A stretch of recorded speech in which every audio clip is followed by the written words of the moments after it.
கர்த்தருக்குள் பிரியமான என் அன்பு தேவனுடைய பிள்ளைகளே, மீண்டும் உங்களுக்கு என்னுடைய அன்பார்ந்த வாழ்த்துதலை சொல்லிக் கொள்கிறேன்.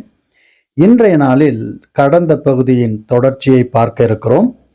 ஆதியாகமம் 19ஆம் அதிகாரத்தில் இருந்து.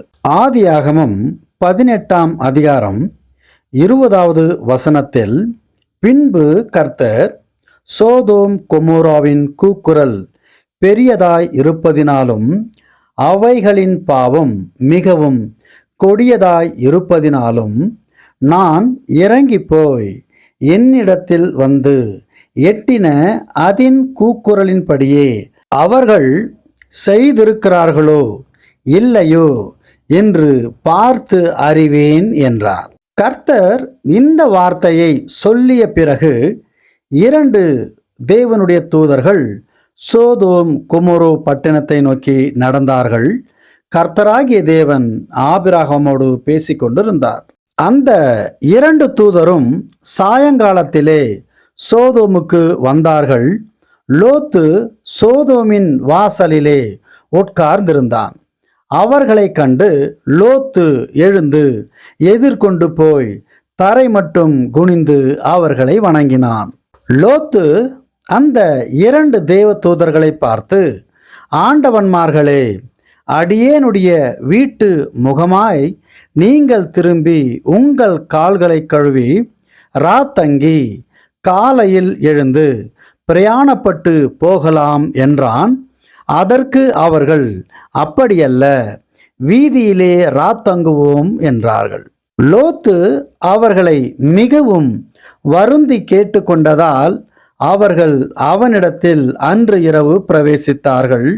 அவன் புளிப்பில்லாத அப்பங்களை சுட்டு அவர்களுக்கு விருந்து பண்ணினான். அவர்களும் அவன் செய்ததை புசித்தார்கள். அன்று இரவு அவர்கள் படுக்கைக்கு போகும் முன்னே சோதோம் பட்டணத்து மனிதர்களாகிய வாலிபர் முதல் கிழவர் வயதுள்ள மனுஷர்கள் எல்லா ஜனமும் சேர்ந்து 4 திசையிலும் இருந்து வந்து வீட்டை சூழ்ந்து கொண்டார்கள். லோத்துவை கூப்பிட்டு, இந்த இரவு உன்னிடத்தில் வந்த மனுஷர் எங்கே? நாங்கள் அவர்களை அறியும்படி அவர்களை எங்களிடத்தில் வெளியே கொண்டு வா என்றார்கள். அப்பொழுது லோத்து வாசலுக்கு வெளியே வந்து தனக்கு பின்னாலே கதவை பூட்டி அவர்களிடத்தில் போய், சகோதரரே, இந்த அக்கிரமம் செய்ய வேண்டாம். இதோ புருஷரை அறியாத 2 குமாரத்திகள் எனக்கு உண்டு. அவர்களை உங்களிடத்திற்கு வெளியே கொண்டு வருகிறேன். அவர்களுக்கு உங்கள் இஷ்டப்படி செய்யுங்கள். இந்த புருஷர் என் கூரையின் நிழலில் வந்தபடியால் இவர்களுக்கு மாத்திரம் ஒன்றும் செய்ய வேண்டாம் என்றான். அதற்கு அந்த பொல்லாத ஜனங்கள், அப்பாலே போ, பரதேசியாய் வந்த இவனா நியாயம் பேசுகிறது? இப்பொழுது அவர்களுக்கு செய்வதை பார்க்கிலும் உனக்கு அதிக பொல்லாப்பு செய்வோம் என்று சொல்லி லோத்து என்பவனை மிகவும் நெருக்கி அவனுடைய வீட்டு கதவை உடைக்க வந்தார்கள். அப்பொழுது தேவ தூதர்களாகிய அந்த 2 புருஷர்கள் தங்கள் கைகளை வெளியே நீட்டி லோத்துவை தங்களுடைய பக்கமாக வீட்டிற்குள் இழுத்து கொண்டு கதவையும் பூட்டி கொண்டார்கள். இதை கேட்கிற ஒவ்வொருவருக்கும் ஒரு சந்தேகம் உண்டாகலாம். அது என்னவென்றால், லோத்துவின் வீட்டிற்கு 2 புதிய மனுஷர்கள் வந்திருக்கிறார்கள். அவர்களை பார்க்கும்படிதான் சோதோம் கொமோரோ மக்கள் கேட்டார்கள். அதற்கு ஏன் லோத்து இப்படியாக தங்களுடைய வீட்டில் அவர்களை மறைத்து தன்னுடைய வீட்டை பூட்டும் போட்டு அவர்களுக்கு அவர்களை காட்ட மறுப்பதன் காரணம் என்ன என்றுதான். காரணம் என்னவென்றால், சோதோம் கொமோரோ ஜனங்கள் பாவத்தின் மிகுதியால் நிறைந்திருந்தார்கள்.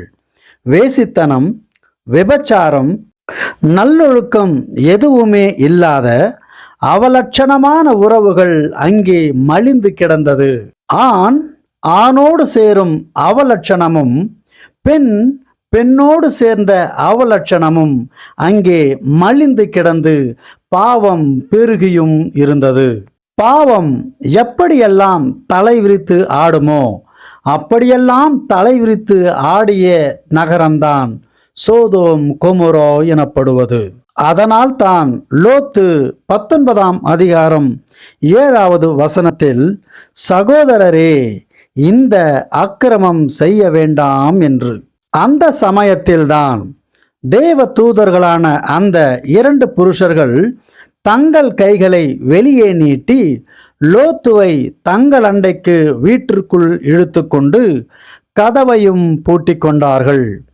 தெருவாசலில் இருந்த சிறியோர் முதல் பெரியோருமாகிய சகல ஜனங்களும் குருட்டாட்டம் பிடிக்க பண்ணினார்கள்.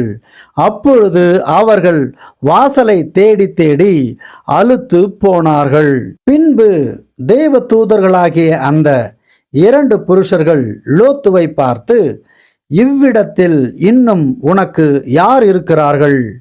மருமகனாவது, உன் குமாரராவது, உன் குமாரத்திகளாவது, பட்டணத்தில் உனக்கு உரியவர்கள் எவர்களாவது இருந்தால் அவர்களை இந்த ஸ்தலத்திலிருந்து வெளியே அழைத்து கொண்டு போ.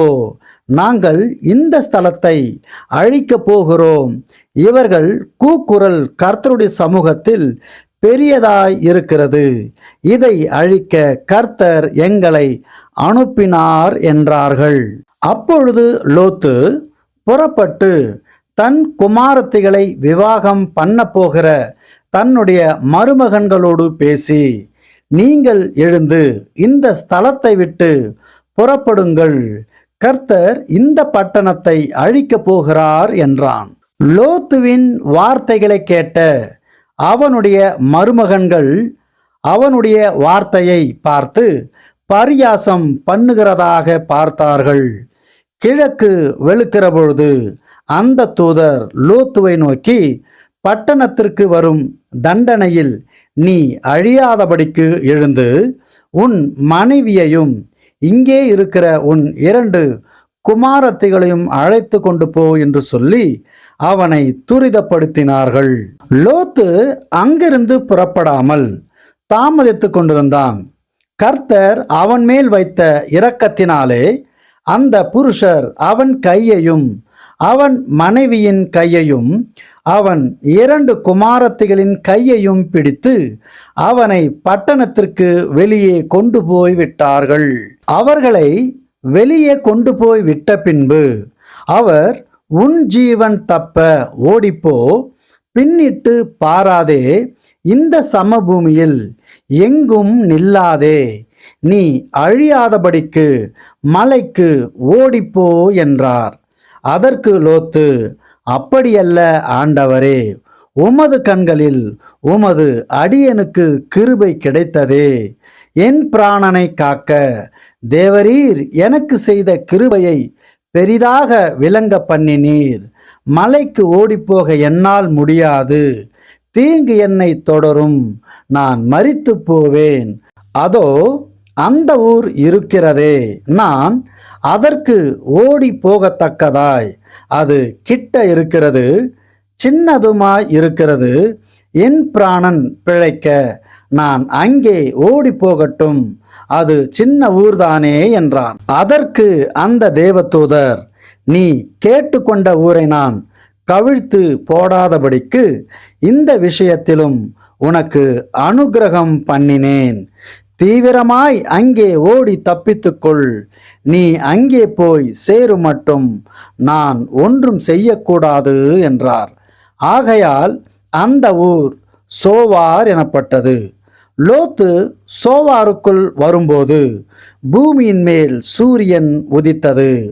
அப்பொழுது கர்த்தர் சோதோமின் மேலும் கொமோராவின் மேலும் கர்த்தராலே வானத்திலிருந்து கந்தகத்தையும் அக்கினியையும் வருஷிக்க பண்ணி அந்த பட்டணங்களை, அந்த சமபூமி அனைத்தையும், அந்த பட்டணங்களில் எல்லா குடிகளையும், பூமியின் பயிரையும் அழித்து போட்டார். அவன் மனைவியோ பின்னிட்டு பார்த்து உப்புத்தூணானாள். விடியற்காலத்தில் ஆபிரகாம் எழுந்து தான் கர்த்தருக்கு முன்பாக நின்ற இடத்திற்கு போய் சோதோம் கொமோரோ பட்டணங்களின் திசையையும் சமபூமியாகிய தேசம் முழுவதையும் நோக்கி பார்த்தான். அந்த பூமியின் புகை சூளையின் புகையைப் போல எழும்பிற்று. தேவன் அந்த சமபூமியின் பட்டணங்களை அழிக்கும்போது தேவன் ஆபிரகாமை நினைத்து லோத்து குடியிருந்த பட்டணங்களை தாம் கவிழ்த்து போடுகையில் லோத்தை அந்த அழிவின் நடுவிலிருந்து தப்பித்து போகும்படி அனுப்பிவிட்டார். பின்பு லோத்து சோவாரில் குடியிருக்க பயந்து சோவாரை விட்டு போய் அவனும் அவனோடு கூட அவனுடைய 2 குமாரத்திகளும் மலையிலே வாசம் பண்ணினார்கள். அங்கே அவனும் அவனுடைய 2 குமாரத்திகளும் ஒரு கெபியிலே குடியிருந்தார்கள். நம்முடைய தேவன் பரிசுத்தமுள்ள தேவன். அவர் பரிசுத்தராய் இருக்கிறது போல அவரை ஏற்றுக்கொண்ட பிள்ளைகளும் பரிசுத்தமாய் இருக்க விரும்புகிறார். பரிசுத்தமில்லாத ஒவ்வொருவரும் இதோ சோதோம் கொமோரோ பட்டணத்தில் நடந்த நிலைதான். பாவம் செய்கிற ஆத்துமா சாகும். நம்முடைய ஆத்துமா சாகாமல் இருக்க ஆண்டவராகிய இயேசு கிறிஸ்துவை ஏற்றுக்கொள்வோம். பாவத்தை அறிக்கையிடுவோம். இயேசு கிறிஸ்துவை சொந்த இரட்சகராக ஏற்றுக்கொள்வோம். ரட்சிப்பை பெறுவோம். தேவனுடைய ராஜ்யத்தை பெற்றுக்கொள்வோம். பாவத்திலிருந்து விலகி நீதிக்கும் நேர்மைக்கும் சத்தியத்திற்கும் கட்டுப்பட்டு தேவனை விசுவாசித்து தேவனுடைய நாமத்தை மகிமைப்படுத்துவோம். இதன் தொடர்ச்சியை அடுத்த பகுதியில் பார்க்க இருக்கிறோம். அன்பு தேவனுடைய பிள்ளைகள், நம்முடைய சேனலோடு இணைந்திருங்கள். கர்த்தருடைய நாமம் மகிமைப்படுவதாக. ஆமென்.